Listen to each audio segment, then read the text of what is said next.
I played Julia Fitzpatrick, which is a name that Gary chose on the fly because he wanted the kids to have a hard time saying it in the scene, all the kids that I was a teacher for, and they did have a hard time saying it, so it worked.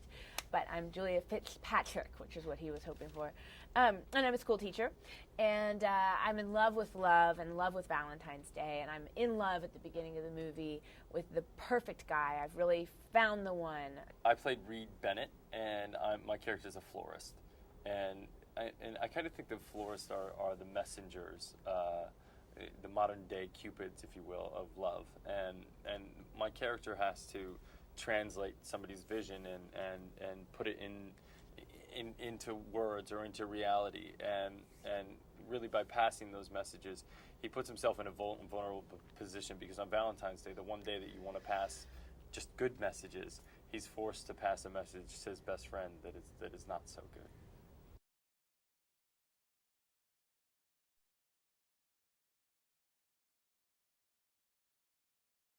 First of all, it's just a nice day to smile at people and say Happy Valentine's Day, and to connect with other people, no matter who they are, strangers, or to tell people that you love them.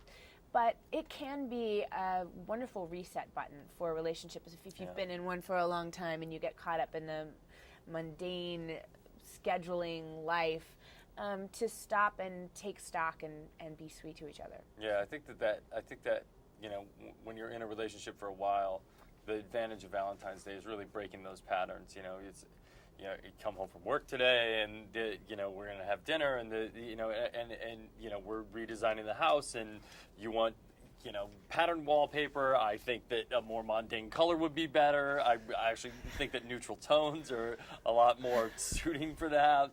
But you want to have a pattern. I understand that you want to have a pattern, but we should do neutral tones. It's a day to sort of take all of that stuff and put it aside and really plug into a day that's just about sharing with one another, a day that's just about making each other happy, and I think that that's a valuable day.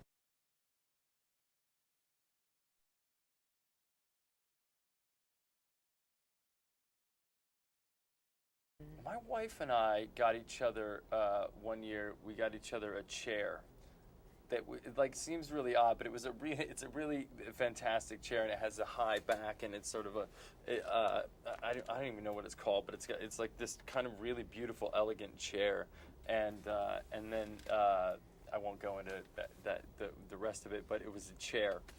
Wow, that sounds like a great chair. Well, the rest of it is slightly more romantic, but the I chair get the was idea. Yeah, I think that's very clear. Thank you, George Harrison. I would say we brought the bass.